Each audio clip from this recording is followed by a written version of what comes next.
Então todos os irmãos são maçons do ano. Isso é uma promoção que misturaram as promoções sociais com as promoções de maçonaria, que não tem nada a ver uma coisa com a outra. Mas eu que fui expulso de lá, dessa loja, não fui pela maçonaria, fui pelos associados, que não entenderam a essência da maçonaria. Eu fui expulso por defender a instituição maçonaria. Não é o caso do Arruda, que aí a pergunta, por que você omitiu? Eu vou mostrar aqui o Arruda com o Mozarildo, que é governador de Roraima, se não me falha a memória. O Guto vai mostrar para vocês, só para mostrar que o Arruda está com o avental de mestre. Ele está com o avental de mestre ali. Levanta um pouquinho. Levanta um pouquinho para ver o avental. Acho que o avental aparece pouco mesmo. Olha lá. Aquele avental que o Arruda está ostentando, aquilo é um avental que na maçonaria representa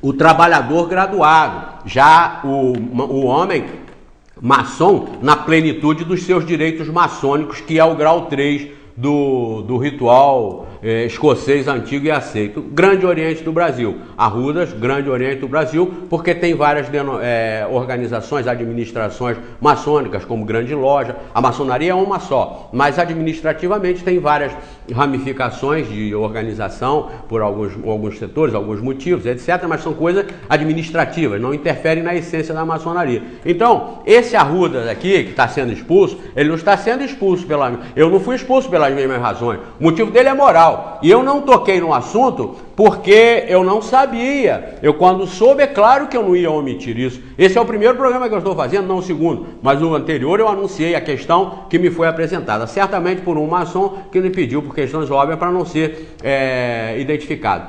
O Arruda dirigia em Brasília, fazia parte de uma fundação Gonçalves Ledo, da loja em que ele participava, a loja maçônica, uma organização Gonçalves Ledo, que recebeu 30 milhões de reais sem licitação, por interferência do Arruda, 30 milhões de reais para dar assistência em área de informática, em programações de informática, etc. Vejam que coisa abstrata. Para dar assistência em programas de informática, para gerir programas de informática, 30 milhões de reais. E lá envolvidos uma turma de maçons, entre aspas, ou seja, eu chamo de associados da maçonaria. São aqueles que entram para levar vantagem. Como entram nas religiões para levar vantagem, como entram em todo setor para levar vantagem. Isso não é um privilégio da maçonaria, não. Privilégio entre aspas também, como não é um privilégio das religiões. Os safados, os imorais, os desonestos são predominantes.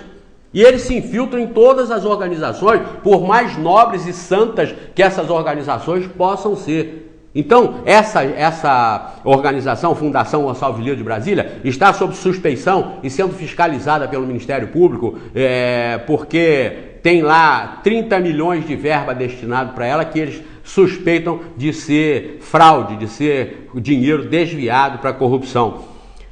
E uma parte que saiu na revista Época, uma entrevista com um deputado chamado Walter Fachetti. Walter Fachetti é um deputado federal da maçonaria de Colatina, Espírito Santo. Deputado no âmbito maçônico, porque a maçonaria tem 3 poderes: legislativo, executivo e judiciário. Então, esse Walter Fachetti é um deputado federal maçônico de Colatina. E ele disse o seguinte, quando lhe foi perguntado: o senhor acredita que ele vai voltar para a maçonaria? Que aqui ele ainda não tinha sido expulso. Agora eu soube que já foi expulso. Mas veja bem, quando ele entrou para a maçonaria, em 2001 ele tinha entregue o mandato dele de senador. Ele renunciou ao mandato para não ser cassado com Antônio Carlos Magalhães, outro senador. Ele renunciou porque ele adulterou o sigilo do painel eletrônico numa votação que lhe interessava. Então ele já era comprometido, ele já é reincidente em imoralidade explícita. Hoje ele está preso. Hoje é dia 13 de fevereiro, ele hoje está preso, está lá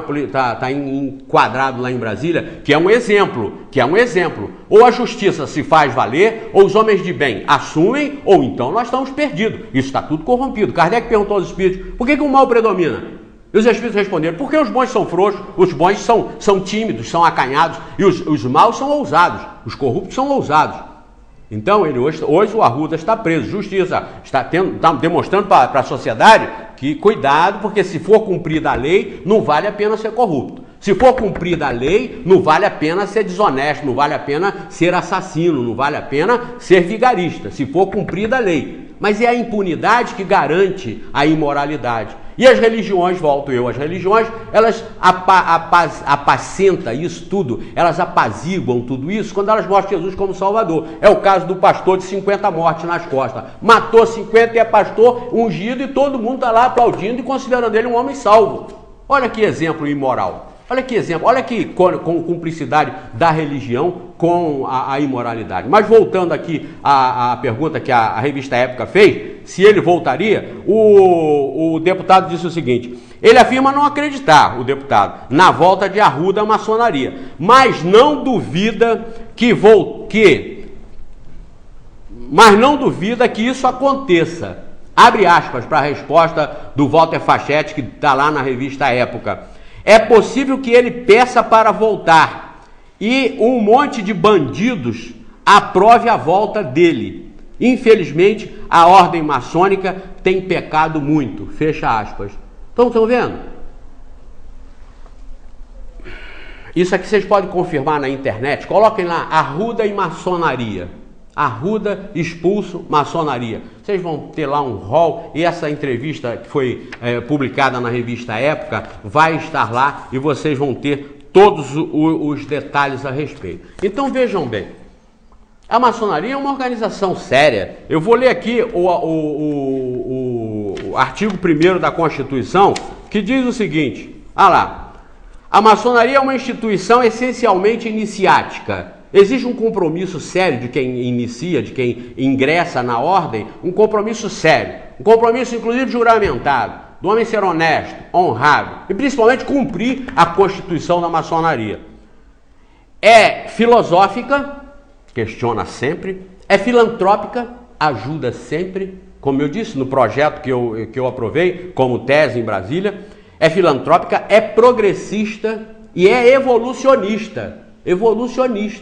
Ou seja, toda a criação está num processo de evolução, tudo está se transformando para o aperfeiçoamento. O Espiritismo diz que do átomo ao arcanjo, tudo se encadeia na natureza, porque o arcanjo principiou pelo átomo. Olha a lei de evolução em tudo. Então a maçonaria, além de progressista, além de acompanhar o progresso tecnológico, intelectual, ela é evolucionista, ela não aceita o criacionismo. A maçonaria não aceita o homem feito de barro, levado um sopro de Deus, para se transformar e para começar a humanidade com Eva. A maçonaria não aceita isso. Mas os que lá estão aceitam, por isso me mandaram embora. Proclama a prevalência do espírito sobre a matéria. Pugna pelo aperfeiçoamento moral, intelectual e social da humanidade, por meio do cumprimento inflexível do dever, da prática desinteressada da beneficência e da investigação constante da verdade. Pois muito bem, seus fins supremos são a liberdade, a igualdade e a fraternidade.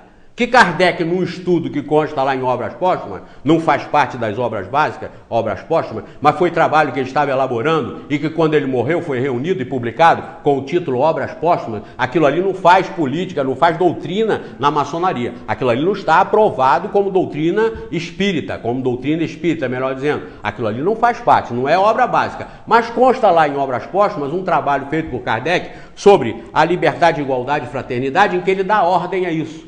Primeiro é a fraternidade, depois é a igualdade, para depois nós termos a liberdade. Se os fins supremos da maçonaria envolvem a liberdade, a maçonaria não poderia impedir que o maçom fosse livre e constante pesquisador da verdade, como está aqui, investigação constante da verdade. Ora, como o católico e protestante pode entrar na maçonaria se eles já vão com a verdade enlatada? Se eles são obrigados a acreditar na virgindade de Maria, se eles são obrigados a acreditar em Adão e Eva, se eles são obrigados a acreditar no que está na Bíblia. Ele não pode entrar para a maçonaria por força da própria Constituição. E para matar a charada e colocarem como meus advogados os que estão do lado de lá, perguntem ao pastor da igreja e ao padre da sua paróquia. Levem a Constituição para ele, que isso aqui é público, está registrado em cartório, em Brasília, e títulos e documentos, isso aqui é público, pessoa jurídica.